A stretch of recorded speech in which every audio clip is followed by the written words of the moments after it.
Kada su stručnjaci rastavili Trumpov telefon do šerafa, ceo svet je ostao u šoku. Šta se zaista krije ispod zlatnog kućišta?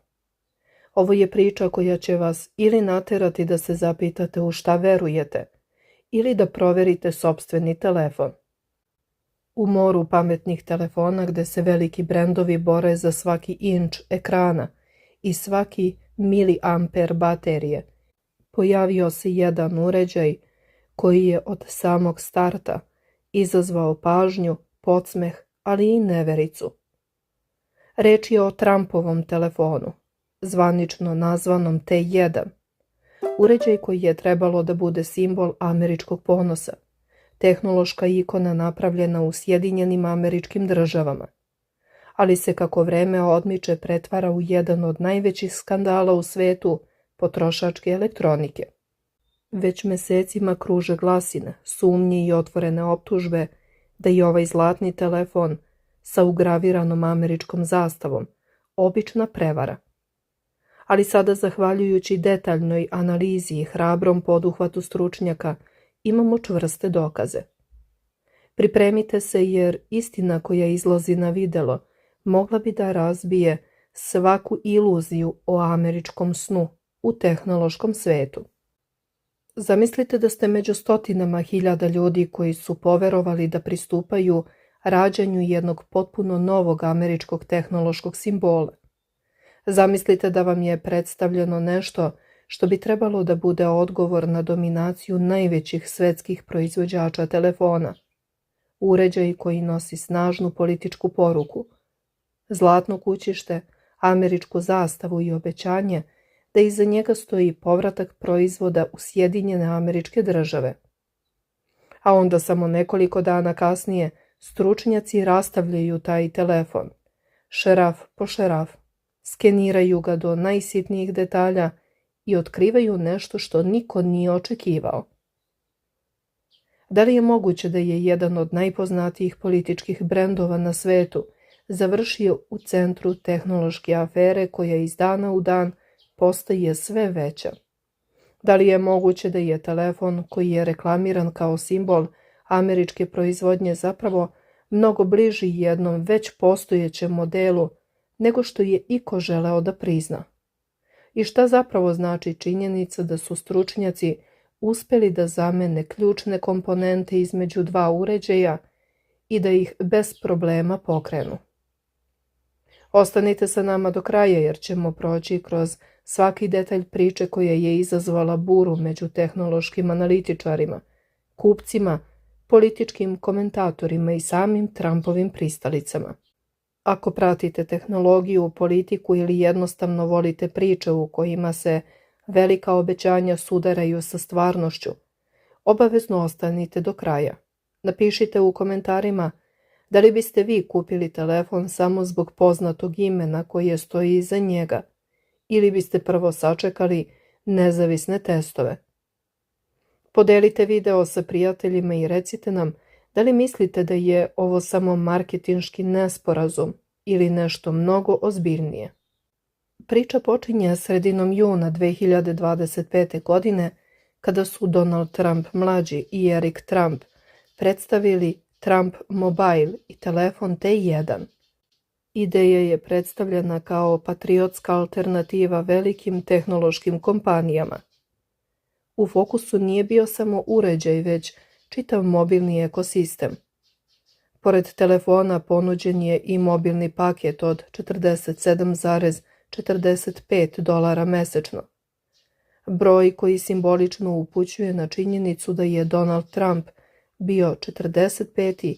i 47. predsjednik Sjedinjenih Američkih Država. Obećavani su neograničeni razgovori, poruke, internet, međunarodni pozivi, pomoć na putu i dodatne usluge. Sam telefon predstavljen je kao zlatni uređaj sa cenom od $499. U promotivnim materijalima posebno je naglašavano da je reč o telefonu koji je projektovan i napravljen u Sjedinjenim Američkim Državama. Upravo ta tvrdnja kasnije će postati jedna od najspornijih tačaka čitave priče. Veoma brzo pojavila su se pitanja. Analitičari su ukazali da Sjedinjene Američke Države praktično nemaju infrastrukturu za masovnu proizvodnju pametnih telefona kakvu imaju Kina, Indija i druge azijske zemlje. Stručnjaci su isticali da čak i najveće američke kompanije većinu proizvodnje obavljaju van Sjedinjenih Američkih Država. Zbog toga je deo tehnološke javnosti od samog početka bio skeptičan prema mogućnosti da telefon od $499 zaista bude proizveden u Americi u tako kratkom roku. Zatim su počele promene. Prvo je najavljen jedan datum izlaska, potom drugi, zatim treći. Avgust je postao septembar, septembar je postao novembar, novembar je postao decembar, decembar je postao prvi kvartal naredne godine. Nakon toga su datumi počeli da nestaju sa sajta i da ih zamenjuju formulacijama poput uskoro dostupno ili kasnije ove godine. Upravo u tom periodu počele su i prve izmene marketinških tvrdnji. Fraza Made in USA počela je da nestaje iz promotivnih materijala. Na njenom mestu pojavili su se izrazi poput ponosno američki, američke vrednosti, američke inovacije, američki timovi pomažu u kontroli kvaliteta i slične formulacije koje su znatno manje precizne. Zašto je to važno? Zato što pravila Američke federalne komisije za trgovinu zahtevaju da proizvod mora imati gotovo sve ključne komponente domaćeg porekla kako bi se reklamirao kao Made in USA. Za pametne telefone to je izuzetno teško ostvariti. Upravo zbog toga mnogi analitičari smatraju da je promjena marketinškog jezika bila pokušaj usklađivanja sa realnim proizvodnim okolnostima. Prava eksplozija interesovanja dogodila se kada su stručnjaci kompanije iFixit zajedno sa novinarima sproveli detaljno CT skeniranje i rastavljanje telefona. Ono što su pronašli postao je glavna vest tehnološkog sveta. Unutrašnji raspored komponenti pokazuje zapanjujuću sličnost sa HTC U24 Pro modelom predstavljenim 2024. godine. Kamere, baterija, matična ploča, raspored modula i brojni drugi elementi nalazili su se gotovo na identičnim pozicijama. Najveći šok usledio je tokom eksperimenata u kojem je ploča iz HTC telefona ubačena u kućište T1 uređaja. Telefon se uključio i radio normalno. Prema navodima stručnjaka, to je snažan pokazatelj da oba uređaja dele praktično istu osnovnu arhitekturu. Ipak postojale su određene razlike. Blic je bio pomeren. Otvori zvučnika imali su drugačiji oblik. Baterija je bila nešto veća. Pojedini memorijski čipovi dolazili su od drugih dobavljača, međutim, suštinska konstrukcija ostala je gotovo ista. Zbog toga su brojni mediji preneli ocenu da je T1 veoma blizak HTC U24 Pro modelu, dok su pojedini komentatori otišli korak dalje tvrdeći da je reč o praktično rebrendiranom uređaju. Važno je naglasiti da postoje i druga mišljenja, kao i da HTC nije javno potvrdio da je direktno proizvodio T1 telefon. Dok se raspravljalo o poreklu uređaja, pojavilo se jedno veliko pitanje. Koliko je ljudi zapravo naručilo telefon? Pojedini izveštaji govore da su približno 590.000 ljudi i $59 miliona depozita. Međutim, kasnije su se pojavili podaci koji sugerišu da bi stvarni broj mogao biti znatno manji. Nakon jednog bezbednosnog incidenta pojavile su se informacije koje su ukazivale na oko 27.000 potencijalnih prednarudžbina, pri čemu stručnjaci naglašavaju da ni taj broj ne predstavlja potvrđene kupovine jer uključuje i korisnike koji su započeli proces poručivanja bez završetka plaćanja. Zbog toga stvarni broj kupaca ostaje nepoznat. Posebnu pažnju izazvale su izmene uglova korišćenja. U njima je navedeno da depozit ne predstavlja kupovinu, da ne garantuje proizvodnju uređaja, da ne garantuje isporuku niti određeni rok isporuke i da kompanija zadržava pravo da uređaj uopšte ne ponudi na prodaji. Te informacije izazvale su burne reakcije dela javnosti, posebno među ljudima koji su očekivali da će njihov depozit automatski značiti rezervaciju budućeg telefona. Dok su kupci čekali, pojavljivala su se nova pitanja. Jedan od detalja koji je postao predmet podsmeha na društvenim mrežama odnosio se na promotivne fotografije na kojima je američka zastava navodno imala pogrešan broj pruga. Drugi su ukazivali na kontradiktorne tehničke specifikacije koje su se menjale tokom vremena. Treći su primetili da su slike telefona često delovale više kao kompjuterski render nego kao fotografije gotovog proizvoda. Sve to dodatno je pojačalo sumnje i interesovanje javnosti. Zatim se pojavio još jedan problem. Kompanija je saopštila da istražuje potencijalni bezbednosni incident koji je mogao da otkrije imena, adrese, brojeve telefona i elektronske adrese određenog broja korisnika. Prema navodima kompanije, nema dokaza da su kompromitovani podaci o platnim karticama ili bankovni podaci, ali je sam incident izazvao dodatnu zabrinutost. Stručnjaci za sajber bezbednost upozoravali su da čak i otkrivanje osnovnih ličnih podataka može povećati rizik od phishing prevara i drugih zloupotreba. U međuvremenu su pojedini rukovodioci Trump Mobile tvrdili da će zvanično sklapanje određenih komponenti biti obavljeno u Majamiju. Međutim, i dalje nije potpuno jasno koliki deo procesa zaista nastaje u Sjedinjenim Američkim Državama, a koliki u inostranstvu.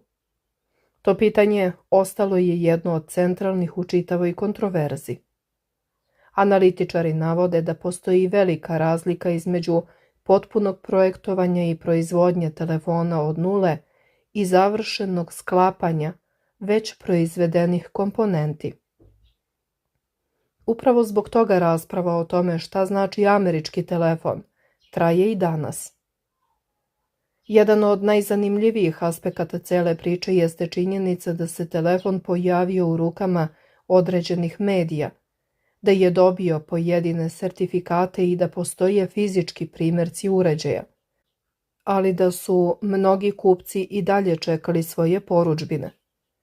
Zbog toga su se pojavile dve potpuno različite slike iste priče. Prva kaže da je reč o stvarnom proizvodu koji prolazi kroz komplikovan proces razvoja i proizvodnje. Drugi tvrdi da je čitav projekat mnogo više marketinški i politički simbol nego ozbiljan tehnološki poduhvat. Dok se ne pojave veće količine uređaja kod običnih kupaca, ova rasprava će verovatno trajati. Možda je upravo to najveća ironija čitave priče. Telefon koji je trebalo da bude simbol tehnološke nezavisnosti i američke proizvodnje, postao je simbol pitanja o globalnim lancima snabdevanja, rebrendiranja proizvoda, marketingu, transparentnosti i očekivanjima kupaca. Čak i ako T1 bude uspešno isporučen svim kupcima, polemike oko njegovog porekla, konstrukcije, marketinga i obećanja verovatno neće nestati. Ako se pokaže da je najveći deo tehnologije zaista nastao van Sjedinjenih Američkih Država i da je uređaj zasnovan na već postojećem modelu, onda će ovo ostati jedna od najzanimljivijih tehnoloških kontroverzi godine. Kada su izvršni direktori Don Hendrickson i Eric Thomas u februaru razgovarali sa novinarom Voga, Dominikom Prestonom, priznali su da telefon ne ispunjava FTC propise, ali su kršenje opravdavali obustavom rada vlade, kašnjenjima u FCC sertifikaciji, pa čak i proslavom lunarne nove godine, događajima koji su se desili mesecima nakon prvobitnog roka. Najzanimljiviji detalj ovog pozorišnog apsurda desio se na promotivnoj konferenciji. Eric Trump pojavio se u podcastu Benija Johnsona i ispred kamere pokazao svoj zlatni telefon, međutim, kako su primetili iskusni novinari, to je bio običan iPhone u zlatnoj futroli. Ovo je samo jedan u nizu pokušaja da se lažni proizvod predstavi kao stvaran. Čak i na sajtu kompanije nakon toga došlo do kontradiktornosti u specifikacijama, gde se ekran smanjio sa 6,78 inča na 6,25, što je navelo stručnjake da posumnjaju da je kompanija menjala dobavljače u hodu. Ono što dodatno potresa čitavu priču jeste i sudbina onih koji su dali novac. Procenjuje se da je gotovo 590.000 ljudi uplatilo depozit od $100, što znači da je kompanija prikupila oko 59 miliona dolara. Ali nakon više od godinu dana samo šačica ljudi, uglavnom novinara, dobila je primerak. Kako prenosi 404 medija i Vogue, i dalje ne postoje čvrsti dokazi da su obični kupci dobili svoje uređaje. Uslovi poslovanja su također promenjeni u aprilu, pa sada stoji da depozit ne garantuje da će uređaj uopšte biti proizveden. Ovo je izazvalo bes čak i među vernim Trumpovim glasačima iz MAG pokreta. Da stvar bude gora, otkrivena je i povreda podataka. Kako prenosi Guardian, bezbednosni istraživači su otkrili da su imena, adrese, mailovi i brojevi telefona oko 27.000 potencijalnih kupaca bili dostupni na internetu. Kompanija je to priznala i saopštila da su podaci o platnim karticama pošteđeni, ali ovaj propust doveo do toga da su poznati youtuberi javno upozorili ljude da ne naručuju telefon ako nisu spremni da im podaci budu izloženi. Gde je zapravo napravljen ovaj telefon?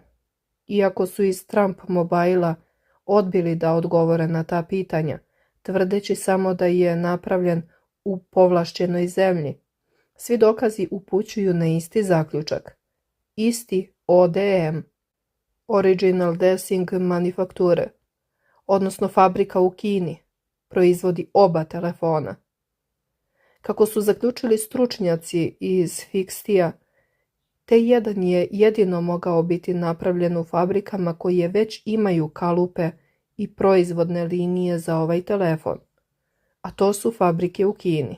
Dakle, Trumpov telefon je u stvari rebrendirani kineski telefon, koji se na eBayu ili Walmartu može naći za oko $100, ako se ovde prodaje za 499.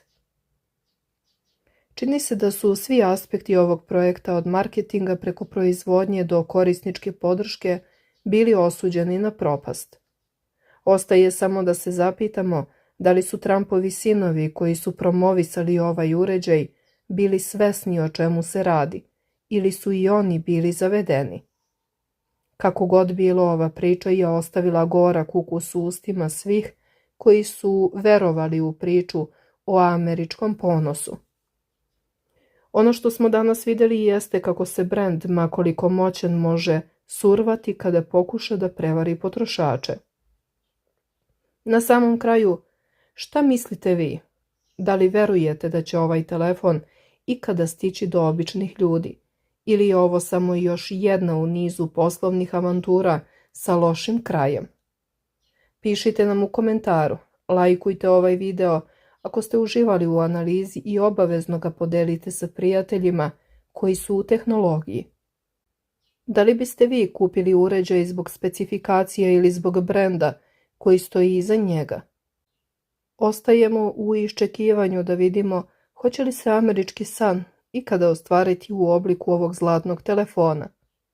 Hvala vam što ste bili sa nama. Veliki pozdrav, do sljedećeg videa.